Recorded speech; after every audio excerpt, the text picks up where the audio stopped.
at the D&D in a castle and various other events, and you may have played a game called Mass Effect, that's how you know. But the cast is here, so could you please welcome to the stage the cast of Baldur's Gate 3, your player characters! Yes, everyone at once.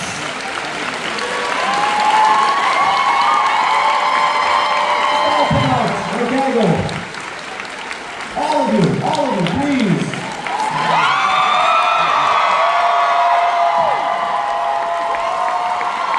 We've got the second seat. Thank you, Cass. I think we have assigned seats and your character sheets should be there. You may be familiar with these characters. You have played them in a rather popular video game. So, we are just going to go down the table, and you've got me. Let's everyone introduce themselves and perhaps the character that you will be playing in today's game. Neil, let's start with you. Hi, Mark. Hello, Neil. How are you? I'm very well. Excellent. Hi, Dragoncon. No. Hot crowd.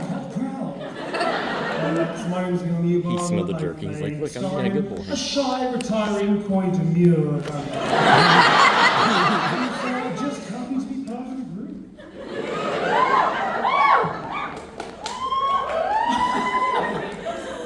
Hi guys, I'm Devora Wilde and I'll be...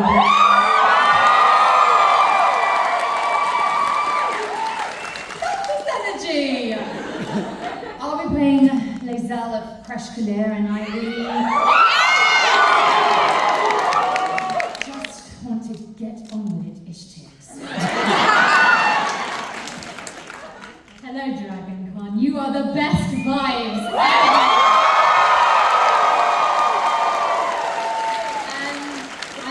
English, and I shall play God's favourite princess in the most interesting game of the world.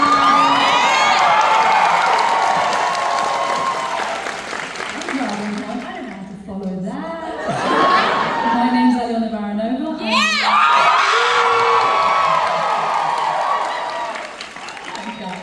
I was one of the performance directors on the game, and I also voiced Corinna the Squirrel. Yes, Dragoncon, what's going on? My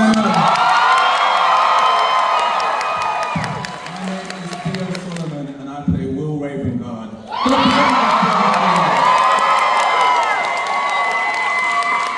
He's a big follower to the person who's going to desperately try and keep up with our improvisation.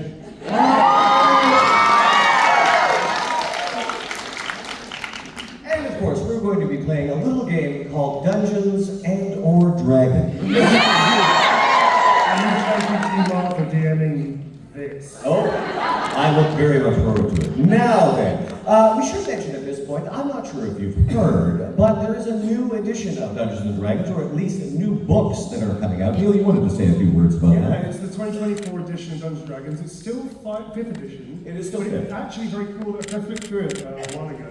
It uses some of the rules that the community already use, I believe. That is correct. It's kind of cool, I think. So check it out if you haven't checked it out. It's very cool. Speaking from personal experience, I have long been using the rule at my tables that drinking a potion is a bonus action. Yes, it is. You can do this. And now it's official, all nice and legal. Yes. Very good. It used to be an action.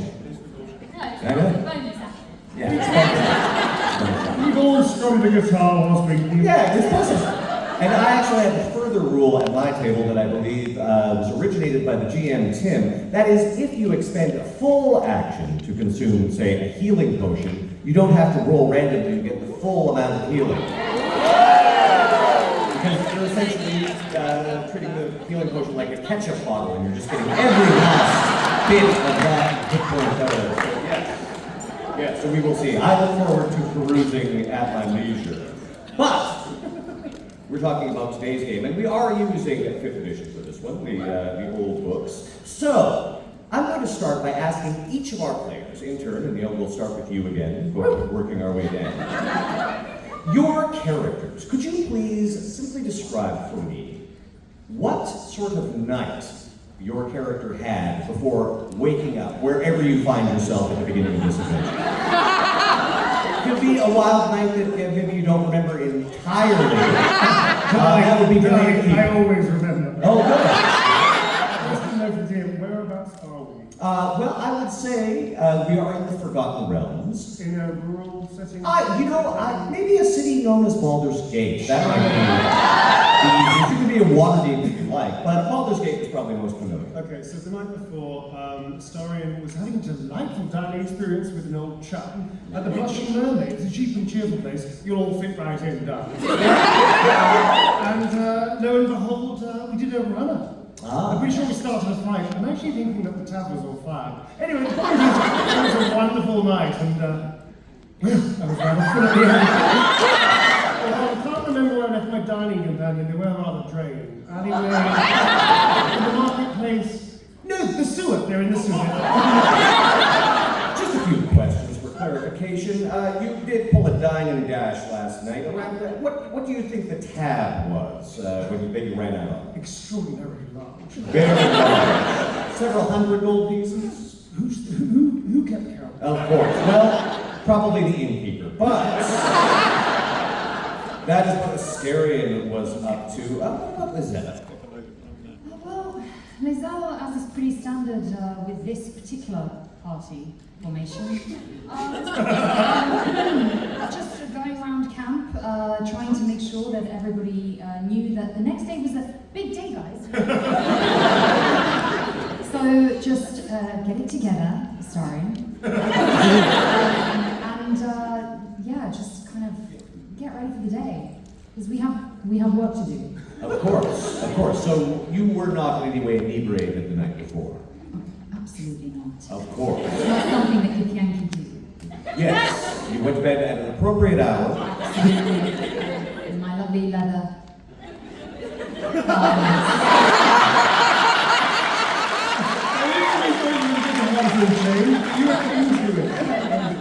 I was in my bedroll and I had my supply pack, and God, it's so that I actually play this game in real life. So you had your standard, your leather backpack, 50 feet of rope attached to the side. All leather. Went to Tinder. Yes. A 10-foot pole, perhaps. And for some reason, 10 iron spikes. You know, no. These days, a bag of marbles is very popular. Yes. So you had everything organized and you were ready for the Organized is a good word, yes. Very good, excellent. What about Shadowheart? So Shadowheart was planning on having a nice quiet evening, but for some reason, someone in the camp just kept on sharpening those weapons. Just trying to have some conversations and you can just hear Shadowheart, please let's not act like you know what. Should we put this to bed right by now? Literally. Maybe a conversation for another day. So Shadowheart, feeling a little irritated, decided to go off with a certain someone and find a nice, peaceful, picturesque bit of Baldur's Gate, a little outside, legs dangling off the cliff. They shared some wine together, and shared a little. And this certain someone, how would you describe the state of your relationship with them currently? Close. Very good, that is good to know. What about Karina? Now, perhaps we should go into a little more detail about Karina. It's Corinna. Oh, sorry, Karina. I'm sorry, it says Karina here. No, of course. So, Karina, what exactly would you have been getting up to in your life as a squirrel? Very busy evening, in fact. Found nuts. Buried the nuts. Yeah. Forgot where I buried them. Looked for them in another tree. Witnessed some strange thing happen with a bear.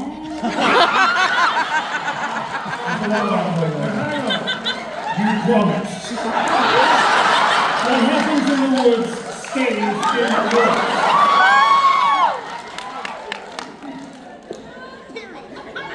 And I do hope you'll forgive my Canadian accent in the pronunciation of your name, yes. So, Did you hear me call you the male Jennifer Hale? really, I would be honored to be considered such. Thank you. So, and now, of course, unlike a typical squirrel, you have all the abilities of a bard. Yeah. I found that out 10 minutes ago. Well, we wanted to, an even playing field, of course. So, do you employ any of your bardic abilities on a regular basis, or are you concentrating on your squirrel career for right now? What's the right answer? Whatever you like. That's the beauty of Dungeons and Dragons. Very okay. All right. We'll return to that.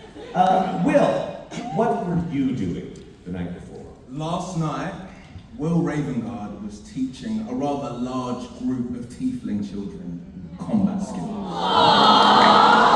But they weren't the best behaved tiefling children. They were provoking the blade so much, they nearly suffered its sting. I was just going to say, provoking the blade.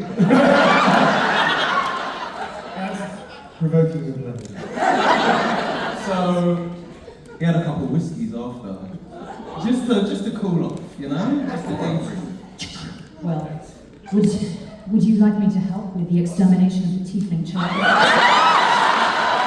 If they've gone practice on Crush Clear, and I would be more than honored to help. We'll speak, yeah. Very well. So all of you spent the evening in your various assigned ways. However, when the morning comes, you think it might be the morning, but in any case, you awake in darkness. You find yourselves lying on a cool, stony floor. Even those of you who don't necessarily sleep per se. And suddenly, illumination. You realize you're in a massive underground cavern. Strange bioluminescence providing the light that you can see by. And standing on a stone pillar, a drow. Long white hair, brilliant.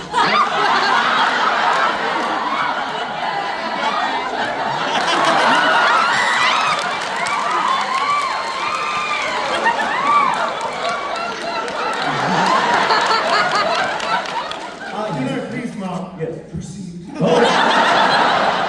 Exquisite bone structure, I'll say that. Exquisite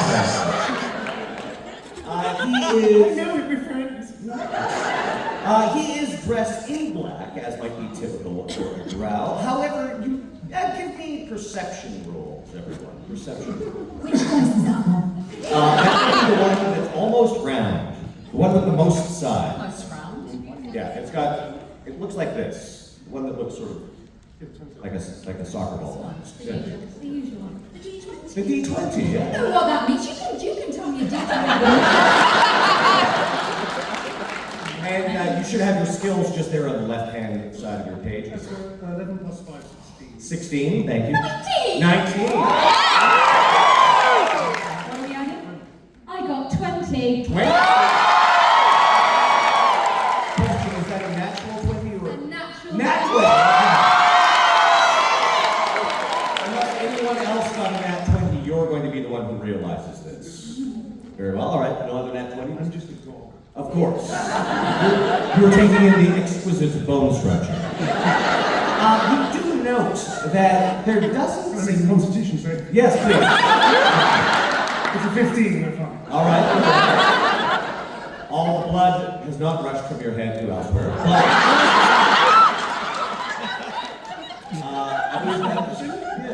I believe that was Shadowheart. Shadowheart had a nat 20. You immediately take in the fact that this drow, though he is dressed in black and rather good manufacture on his clothing, he has a distinct lack of any sort of spider or webbing motif in any of the patterns. He flashes a huge grin. And So glad you said that. and he rises into the air as you realize he's actually standing on what seems to be a flying carpet. Aladdin? It's very much, it's almost like the branded flying carpet.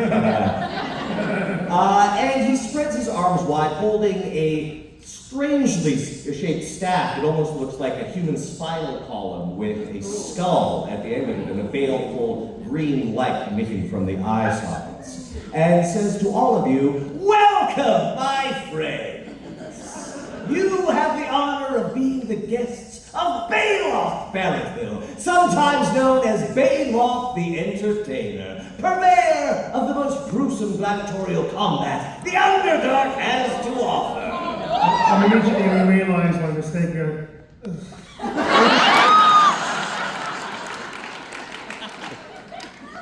However, he is not alone. Floating at his right hand is a creature. Give me Arcana, everyone. 19. Great. 8.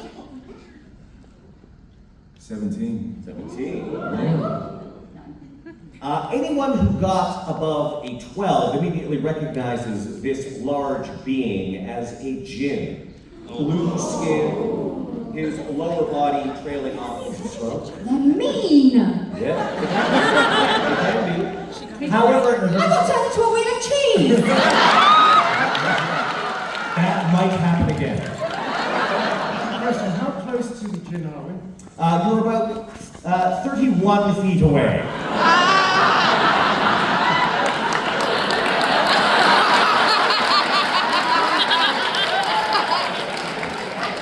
Asking for a friend. He is not alone, however.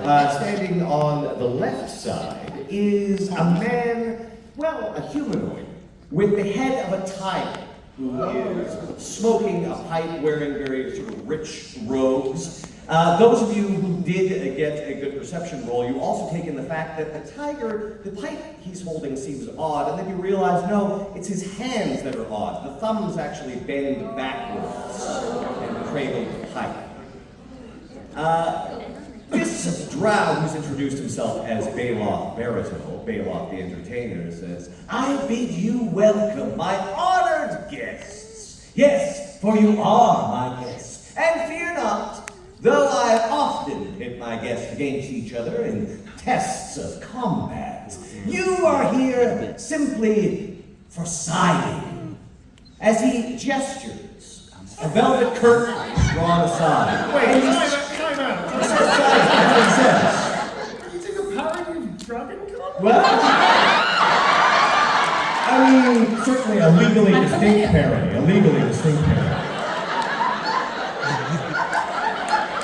And you do see a number of tables. And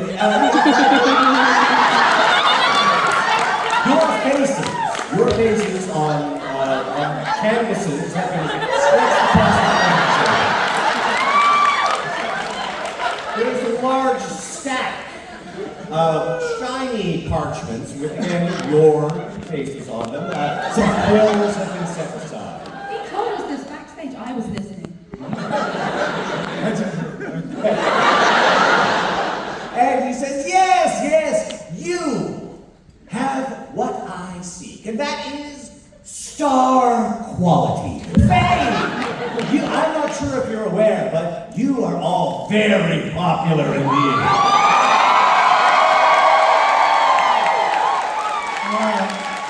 Some of us were aware of that. Now, again, no coercion involved here. I scratch your back and you scratch mine. We can both benefit from this arrangement. Elangarak, if you would. The tiger-headed humanoid, which anyone must make an Arcana roll. That would be fine. Or if you're content to just let him do what he's doing. Arcana, anyone? That is a 12. 12? Anything higher than that? 3, 19. 19. I would say that yes, the gift might have dealings with this sort of thing, you recognize this being as a Rakshasa, a creature of the lower planes, often associated with lawful evil. He produces a set of scroll cases, one for each of you, which sort of floats towards you. That's squirrel. Yes. Oh yeah, yours is squirrel-sized. As they float towards each of you, they unfurl themselves. Does anyone read Infernal by any chance?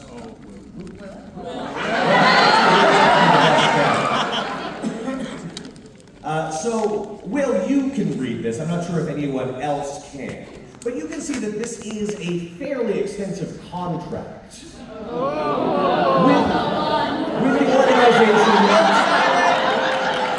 with the organization you're operating. This contract, unlike some, there doesn't seem to be any hidden clauses per se. You do know, however, that the law firm that drew up this contract, first of all, the first thing that stands out is the law firm is located in Avernus. And the law firm goes by the name of Dewey, Cheatham and Howe. Don't worry about it, it's mostly just boilerplate, says the draft.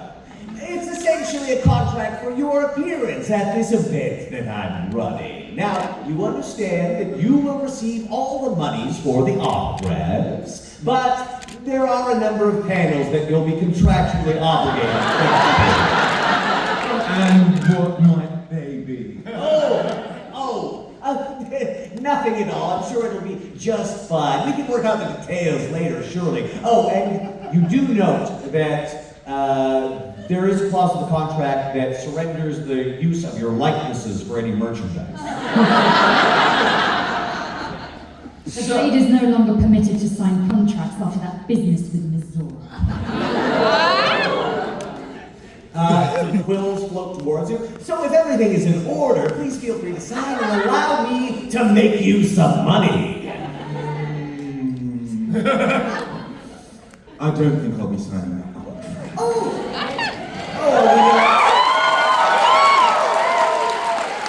I'm not satisfied with the terms. Certainly I am open to negotiation. Now, what is it that you and your friends seek? 1,000 silver swords and I'll do it. Do we need all of our souls or just the... Oh, I should mention, souls are not on the table. No, I believe some of your souls have prior claims. This is just for your participation in this little weekend event that I'm throwing. What could possibly go wrong? Will it help us find a healer?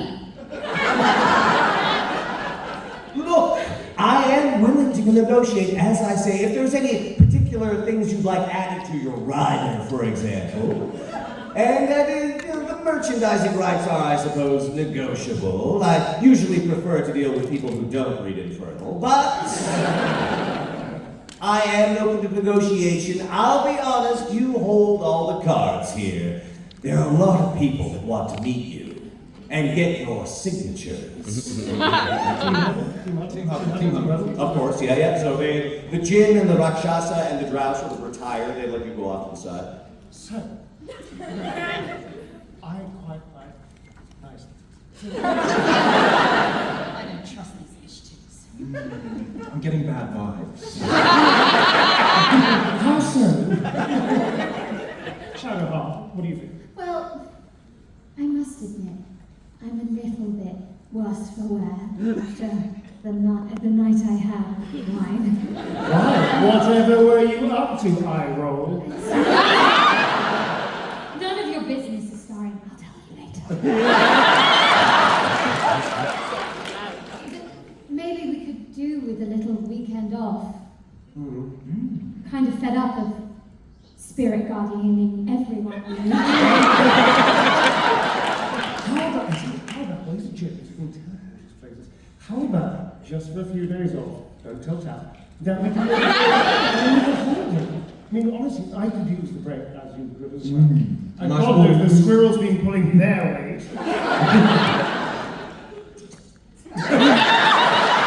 Oh yes, would anyone like to cast Speak with Animals? So Yeah. that as possible? I think I've got a potion somewhere. Give me a sec. Yep, got it. There we go. Right. Shwash, wash, wash. Does anybody know where I buried my acorns? Okay. So all in agreement then, a nice jolly holiday without tap for a change. Won't be a holiday for me. I'll be looking for abominations to slay with my silver sword. Again, we can negotiate, not all of us going to the holiday. I think that's the rider, yes? Yes. Okay. And 1,000 silver swords. As you turn around from your little huddle, you see there is a pile of 1,000 silver coins already sitting there. You suspect the gym may have had something to do with that. As Bailoff turns around and says, "Well, my friends, have we had our huddle? Have you decided what you'd like in exchange for signing the contracts?" Is there any tonic to go with the gin? Oh yes, tonic, yes. Some tonic, please. The gin lowers himself into a large glass of bubbly. I'm getting lit. We have a lovely long rest and a very nice place for a jolly holiday for a few days without tap. Somebody else as well may not be coming. And some nice clothes, some armor, some general magic. Acorns. Acorns. Oh yes. Acorns aplenty and accommodation will of course be provided. Well then I think, yeah. Very good.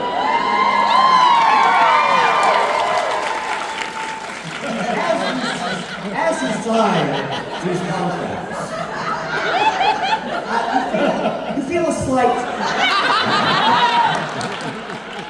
Each of you feels a slight drain as you sign these contracts. You realize that these quills are actually drawing blood from within you to sign these contracts in. Oh, don't worry, it's standard practice for any infernal contracts. No souls involved, I assure you. However, each of you takes 1 hit point of blood drain. It hurts. It hurts. I know it was a problem, but I do get hungry. Oh, don't worry, some juice boxes will be provided.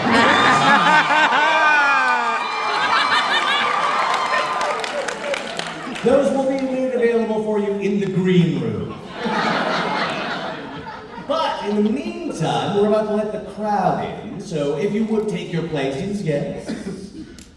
It's very obvious where you're assigned because there's a large picture of your face on each of these tables when you're assigned. So you're sort of all sitting in a row. You notice that there are other tables set up in the room. Your table is probably the most prominent one, and actually, you see, as other people are filtering in to sit at these tables, there are other sort of portraits in front of each of them. You note that one table in particular seems quite upset about your placement. From the banner that's in front of their table, they seem to call themselves the League of Malevolence. There is a large man with a black bat-winged helm. Completely black on the inside, except for 2 red pinpoints of light, which can be seen from within. According to the labeling that's on his table, his name is Warduke. There's also what seems to be some sort of spellcaster, bald head, a long white beard, a large red collar, and sort of black, very evil-looking robes. His name is Kellic. And they seem to be arguing with one of the Durgar that seems to be running around. Some of them are wearing sort of strange head apparatus. The Durgar all seem to serve a Bailoff. But yeah, they're sort of arguing with them. And you can give me perception just to overhear the conversation.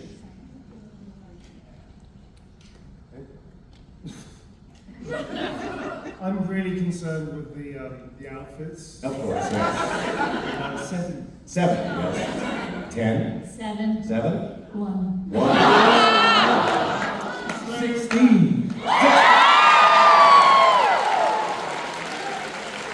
Gil, you catch this, definitely. Like, this is ridiculous, says the spellcaster. The League of Malevolence is always given the best place at this table. I am Kellic. Do you understand? This is Warduke. It's like, look, we understand, but these guys are very popular right now. Their line is going around the block, I think.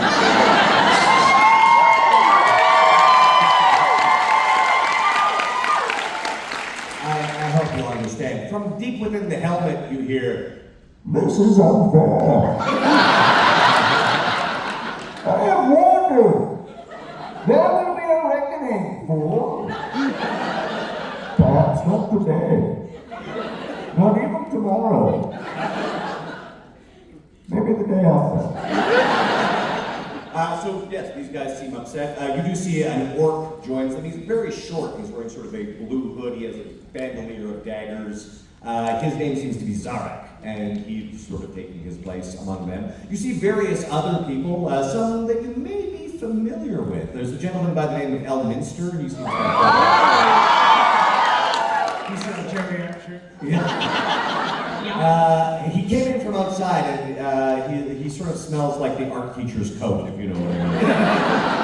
And sitting just across from you, you do see a group of, well, they're teenagers, really. Their clothing is very colorful. They have a baby unicorn with them. There's about 6 of them. It's odd, like one of them is carrying a shield but doesn't seem to have any sort of weapon. One of them is, you think, maybe 10 years old. He's wearing a big horned helm, but they seem relatively happy with their placement. So I don't fancy their jobs as much. as you sit down, Bailoff sort of slides over and says, "Is there anything you need before we open the doors?" Acorns. A plate of acorns is placed before you by one of the Duergar. Love a cup of something viscous and rare. Very well. Yes. Would you like that in a cup or in the original container? I do only have organic. Of course. He slides you a menu. You may choose. Yes, and just swipe left or right on that.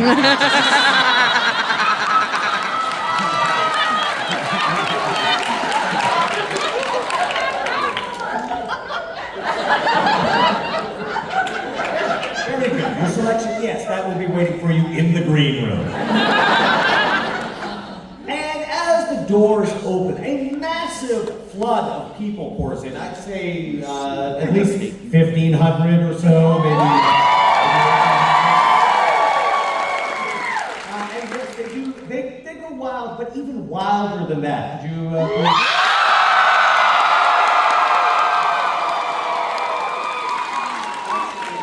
You know, I'm just going to ask you to do that again on the camera, please. Okay, 1, 2, 3.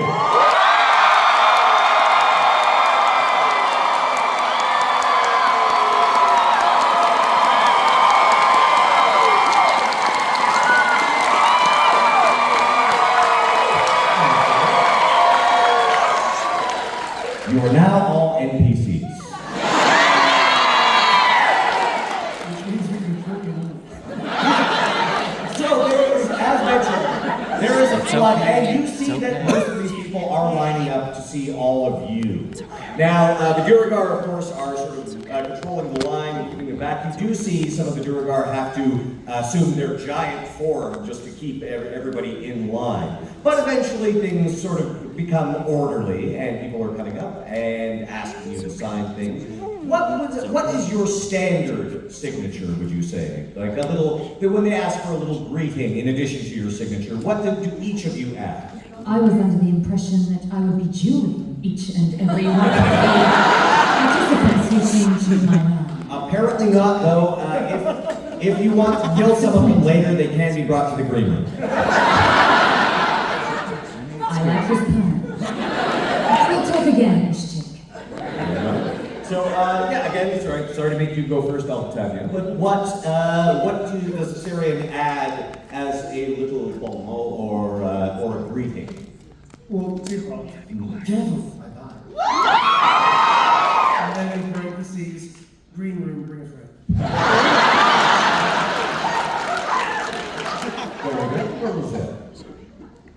don't do greetings. But I will be happy to stab my sword through the canvases that you are providing. That shall be greeting enough. Oh yes, people seem very, very happy with that. A few of the fans do ask you to stab them.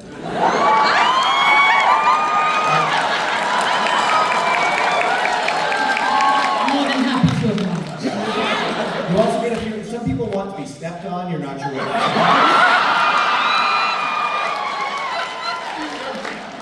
That can be arranged later. And what about Shadowheart? So Shadowheart is sharing her table with Corinna the squirrel, and if so, she has Corinna sitting next to her, and if and you know what Shadowheart's like, she loves animals, and if the person coming up to her table pets the squirrel, then she will write Shadowheart approves.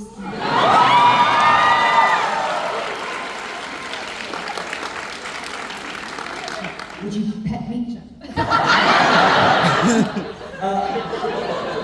Now, with your squirrel-sized quill, what are you writing? I am not the kickable squirrel. That's timber for the 100th time. Alfira sucks. Shadowheart is the best. Love, the real main character of the game. It's just no squirrel, it's just a bunch of squiggles. Yes, unless they cast Speak with Animals, they cannot read it. So, what about Will? What sort of sign-off does he use? Will's feeling very romantic today. I swear, I will use my PhD in quantum physics to sweet talk you all night long. Good luck getting through your alignment. So everyone who comes up to greet you, some of the people seem quite overwhelmed, some of them are even crying when they approach you, but everyone seems very happy to see all of you, and they're very, very happy with their autographs. You work for most of the day, and it actually seems to stretch. There's sort of a time dilation effect. It goes over days. You're taken back to very luxurious hotel rooms. You're sort of ferried around by the Buragar. Sometimes the djinn teleports you from place to place. You're not sure what building you're in. And with the cup of blood. Oh yes, and the blood. Of course, everything that you've asked for is provided in the green room. Several juice boxes do show up. But again, at a certain point, you're not sure whether it's evening or daytime. There's several events that you go to, waving to fans and things like that. There's sort of parties that you attend, and the days seem to flow into one another. As I said, it's hard to tell what day is what. In fact, you keep hearing the phrase, Wednesday is the new Thursday, Thursday is the new Friday. It's all very confusing, but at the end of this whirlwind experience, you are finally approached by the League of Malevolence, who has been sitting at your table. And Baldur is the one who approaches, again, large, muscular fellow with this very imposing looking helm and the red eyes. He also has a very asymmetrical sort of armor, where one side is completely covered in chainmail and the other side he's basically naked. So he does have a loincloth that covers both sides. So, he sort of approaches you and says, Well, so, you think that you are the new flavor in town, eh? You listen to me, all of you. You merely adopted the dark. I was born in it, raised in it, etc. Tell me, why do you deserve such a place of prominence here? Darling, we don't need a mirror to know that this was fabulous, all right?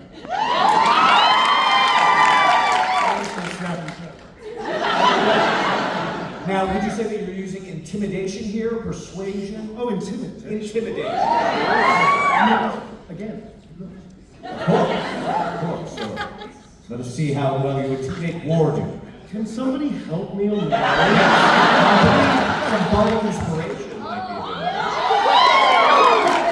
Inspiration. Yes. So if you would like, how exactly would you inspire Asterion to be more intimidating through your bardic abilities? This could be merely a pep talk, it could be a catchy song. I need an acoustic guitar and I'll perform barn dance. Barn dance. Barn dance. Very Oh, well. no, it's like a do-si-do thing.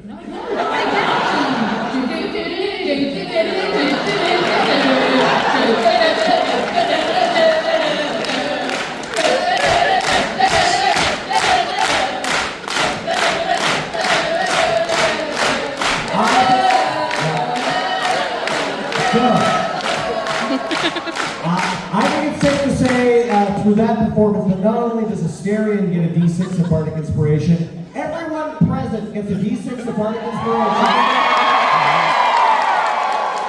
You can take that to your next Dungeons and Dragons game. If your dungeon master has a problem with it, get them to talk to me. So you're going to roll a D20 and you're going to add a D6 and you're going to add any intimidation bonuses. That is a 15 in total. A 15 in total. Okay. Warduke pulls himself up to his full height, and then his shoulders slump, and he sort of does a Charlie Brown walk away. You can hear them. Don't feel sorry for him, he brought it upon himself. And Balor suddenly appears in a flash of light and a puff of smoke, and says to all of you, well, my friends, it has been a fantastic time, but your contracts have been fulfilled. I have, of course, your payment as wheelbarrows of coin are rolled up to each of you.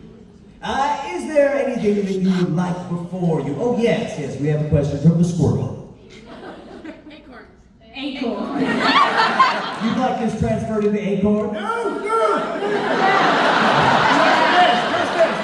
Just there. Just All right. So, Everyone. there's probably, More acorns. I'm going to say there's probably, eyeballing it roughly, each of you probably has the equivalent of about 10,000 gold pieces. So, that is wheeled away, and about 87 large vats of acorns are brought in. And these acorns are of very high quality, let me tell you. Organic. Yes, they are all organic. You, Asterion, are also given some juice boxes to go. Which ones are they? I can't see. A 6-pack. Lovely. And is there anything else that we can offer you before you depart? You will, I hope, be back next year.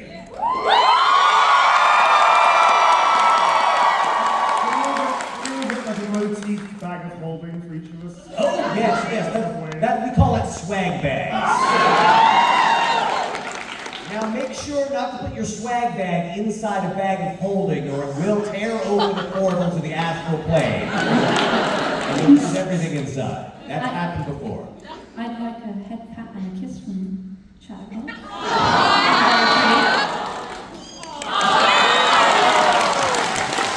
And I would like to request one night with God's favorite princess, but do not tell her I told you. I'm afraid I have no control over that. You'll have to work that amongst yourselves. In any case, I want to thank you for visiting the Underdark here, the Black Pits, and myself, proprietor Balor Veritil. If you ever want to return and actually participate in our gladiatorial combat, you would be most welcome. Oh, as a matter of fact, we do have an opening if you would care to participate. Absolutely. What sort of foe would you like to fight? Oh, the biggest one of all. Oh, well, as it happens, happens, I do have a Tarrasque in stock. I suppose I should say the Tarrasque. As the tank of the team, for I believe that is what they call me, I think I shall be fine. Yes, would you care to face it in single combat or with your friend? I will help plays out. You will do me the honor, and we will ride dread dragons. Trump red dragons together. Bloody heroes. Very well, so Lucille and Will have elected to fight the Tarrasque. Is anyone else going to join them in this combat? I'll have a go at aid meetings. And just end up disappointing everyone until they cast Spirit Guardians. Always lead the Spirit Guardian. Oh, would you care to participate in this battle against one of the most legendary creatures in the Forgotten Realms? Are there acorns? There will be acorns involved. Hell yeah. Got a hot shoulder. And what about you, Asterion? Are you going to join your friends? You do have the option of watching from the presidential box. I'm glad you said that. I'm more of the manager. Yes, I would like I don't know what term is technical, sniping position, I believe it's a colloquialism. But I'd like the executive box. Oh, of course, yes. You will be my guest in my observation booth. Well done.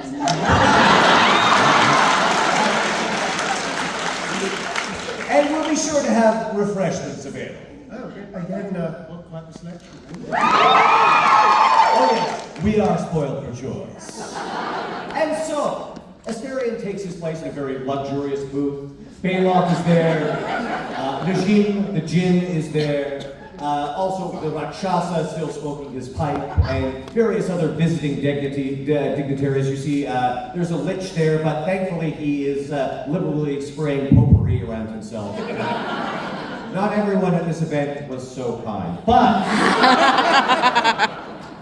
as you watch your companions teleported into the center of this ring, a huge arena filled with people all waving money and shouting, as a flash goes through the entire auditorium, and the Tarrasque, a massive kaiju-like beast, huge orb, like a combination between a Triceratops and Godzilla, appears. I've seen worse.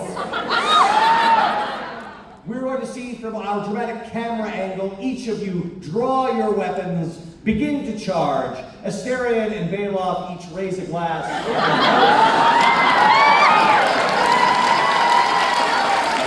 And that is where the camera will iris shut, and we will draw close on our adventure.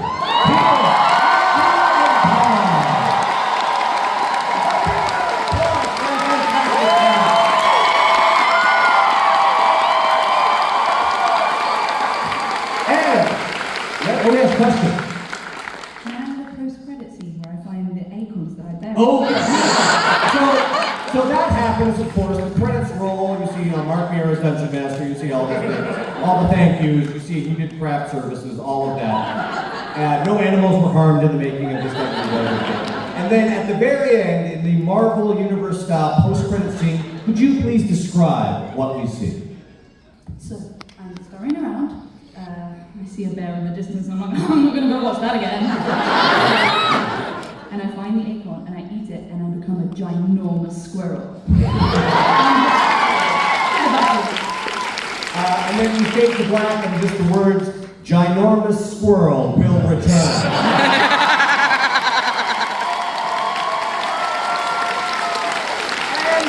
I will remind you that you can see all of these fabulous folks at the Walk of Fame. I believe you are returning. Not at the Walk of Fame. Oh, no, sorry.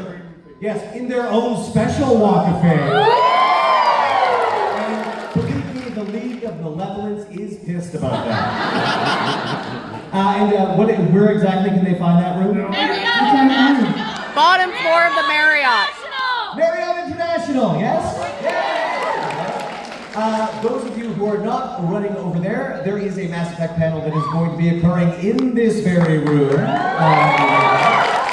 with Corky Taylor and Ash Roca. Those of you who don't know, Ash and I met in person for the very first time here at this Dragoncon. We've done lots of films in the flesh, so we are going to be talking. And also later tonight over at the Regency, the Puppet Slam, the annual Dragoncon Puppet Slam starting at midnight. I will be performing that. I hope to see you there. Once again, a round of applause.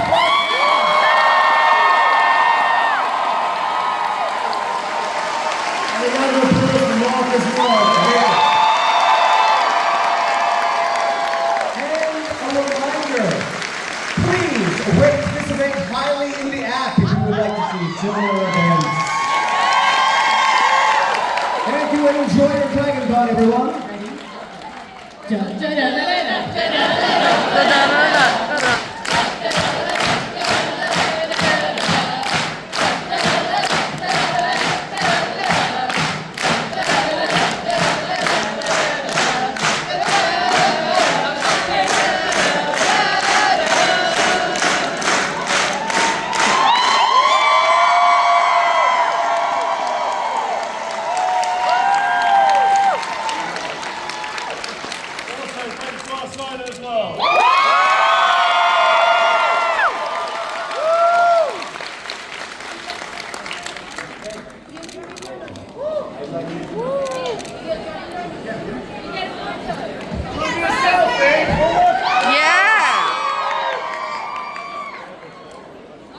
Loki.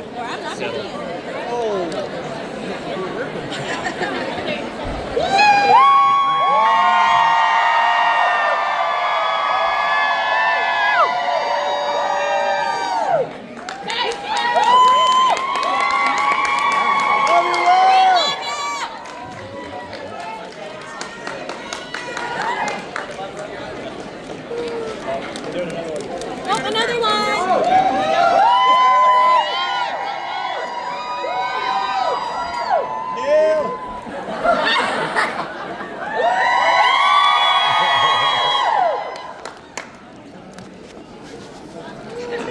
Loki is not happy about all this screaming. No.